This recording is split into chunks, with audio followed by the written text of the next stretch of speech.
사무엘상 5장 10절부터 12절까지 말씀입니다. 그리하여 그들은 하나님의 궤를 에그론으로 보냈습니다. 하나님의 궤가 에그론에 들어서자 에그론 사람들이 부르짖으며 말했습니다. 저 사람들이 우리와 우리 백성들을 죽이려고 하나님의 궤를 가져왔다. 그래서 그들은 블레셋 지도자들을 모두 불러놓고 말했습니다. 이스라엘 하나님의 궤를 보내 원래 있던 곳으로 돌려놓읍시다. 그러지 않으면 그 궤가 우리와 우리 백성들을 죽일 것입니다. 이는 궤가 가는 곳마다 죽음의 고통이 그 성 전체를 덮었기 때문이었습니다. 하나님께서 치시는 손길이 하도 호되어 죽지 않고 살아남은 사람들은 종기에 시달렸고 그 성의 부르짖음은 하늘까지 닿았습니다. 아멘. 블레셋 사람들은 이미 아스돗과 가드에서 하나님의 손이 얼마나 두려운지를 경험했습니다. 그런데도 그들은 회개하지 않았고 하나님 앞에 엎드리지도 않았습니다. 단지 그 궤를 다른 곳으로 옮기려고 했을 뿐입니다. 10절 말씀을 보면 이제 하나님의 궤가 에그론에 들어오자 에그론 사람들은 크게 부르짖습니다. 저 사람들이 우리와 우리 백성들을 죽이려고 하나님의 궤를 가져왔다고 말합니다. 그리고 11절 말씀을 보면 결국 블레셋 사람들은 하나님의 궤를 다시 원래 있던 곳으로 돌려보내야 한다고 결론을 내립니다. 왜냐하면 궤가 가는 곳마다 죽음의 고통이 성 전체를 덮었기 때문입니다. 하나님의 임재를 상징하는 언약궤는 분명 생명의 상징입니다. 하나님의 언약, 하나님의 함께하심, 하나님의 구원을 상징하는 것이 바로 언약궤입니다. 그런데 오늘 블레셋 사람들에게 그 언약궤는 생명으로 경험되지 않았습니다. 오히려 죽음과 고통으로 경험되었습니다. 왜 그럴까요? 우리가 분명하게 알아야 할 것은요, 하나님의 살아계심과 그분의 구원 약속을 인정하는 사람에게는 생명이지만 그것을 거부하는 사람에게는 죽음으로 임한다는 사실입니다. 아까 10절 말씀에서 에그론 사람들은 이렇게 말했습니다. 저 사람들이 우리와 우리 백성들을 죽이려고 하나님의 궤를 가져왔다. 이 말 속에는 두려움이 있습니다. 그리고 오해도 있습니다. 마치 하나님의 궤 자체가 사람을 죽이기 위해 옮겨 다니는 것처럼 말합니다. 그러나 정말 하나님의 말씀이, 하나님의 임재가 사람을 죽이기 위한 것입니까? 하나님의 목적이 멸망 그 자체인가요? 아닙니다. 하나님은 원래 살리시는 분이십니다. 그런데 왜 블레셋 사람들에게는 다시 살리는 능력보다 죽음의 능력처럼 나타났습니까? 그 이유는 하나입니다. 하나님께서 자기 백성 이스라엘 백성들을 보호하시고 구원하시고 지키시기 위함이었습니다. 이스라엘은 연약했습니다. 전쟁에서 패배했어요.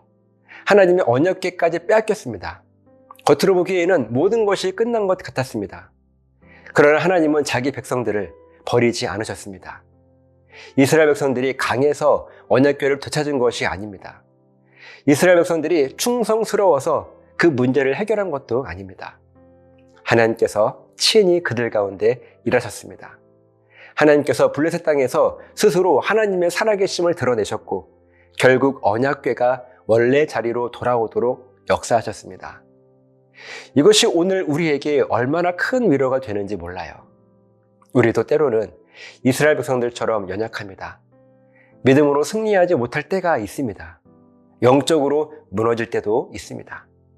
하나님 앞에 부끄러운 모습으로 설 때도 있어요. 어떤 때는 마치 우리가 너무 약해서 소중한 것을 빼앗긴 것처럼 느껴질 때도 있습니다. 그러나 우리 하나님은요, 그때에도 자기의 백성들을 포기하지 않으십니다. 우리가 연약하다고 해서 하나님까지 손 놓고 계시는 것이 아니라고 하는 거예요. 우리가 넘어졌다고 해서 하나님의 구원이 사라지는 것도 아닙니다. 오히려 하나님은 우리가 감당하지 못하는 자리에서도 우리를 지키시기 위해서 일하시는 분이십니다. 오늘 말씀을 묵상하며 두 가지를 기억했으면 좋겠어요. 첫째는요, 하나님의 임재는 결코 가벼운 것이 아닙니다.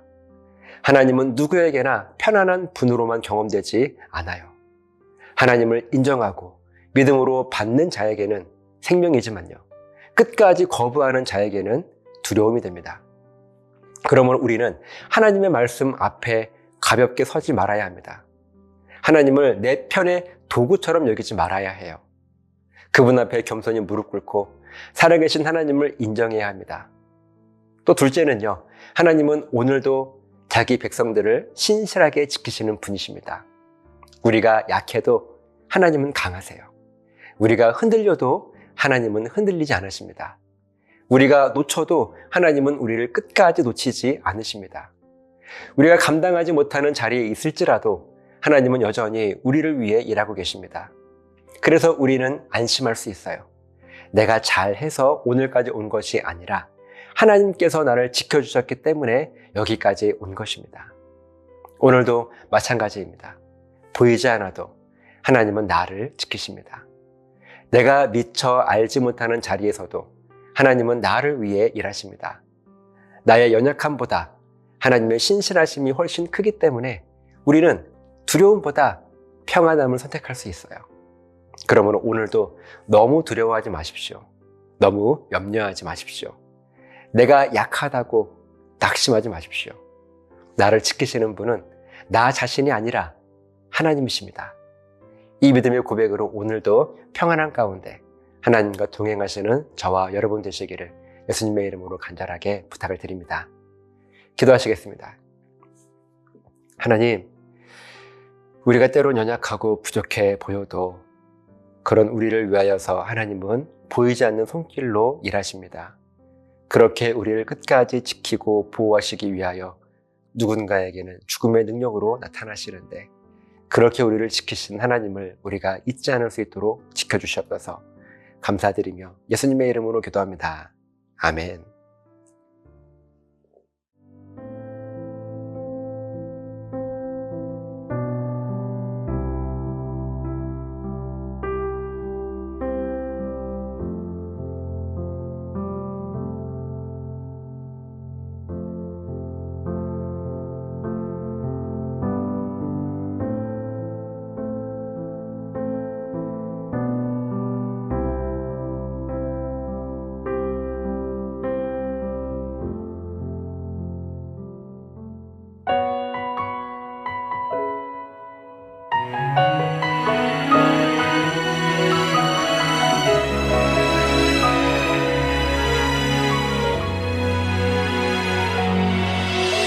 보이는 길 아닌 보여주신 길 따라 세상 끝 향한 나의 발걸음, 고난 속에서도 십자가로 인하여 구원받음을 자랑하며 증거하리라.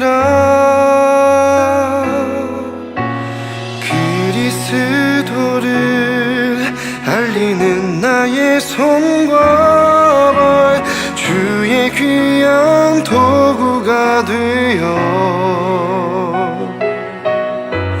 부르신 이곳 예수의 흔적이 새겨지도록 주 사랑 전하게 하소서.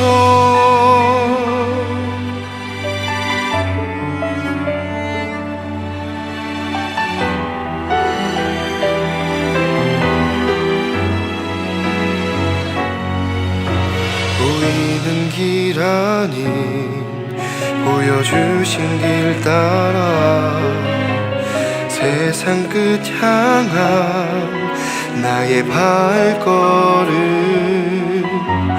고난 속에서도 십자가로 인하여 구원받음을 자랑하며 증거하리라.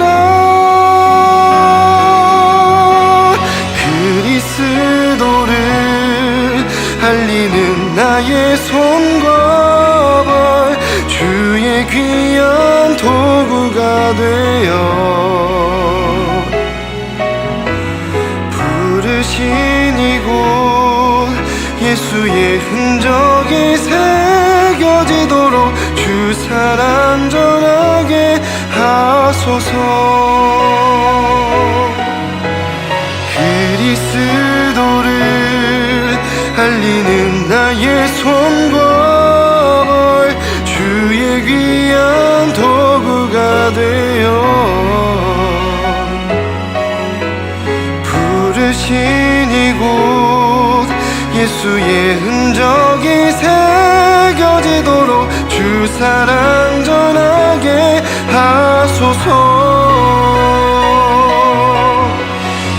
그리스도를 알리는 나의 손걸 주의 귀한 도구가 되어 부르신 이곳 예수의 흔적이 새겨지도록 주 사랑 전하게 하소서. 주 사랑 전하게 하소서. 보여주신 길을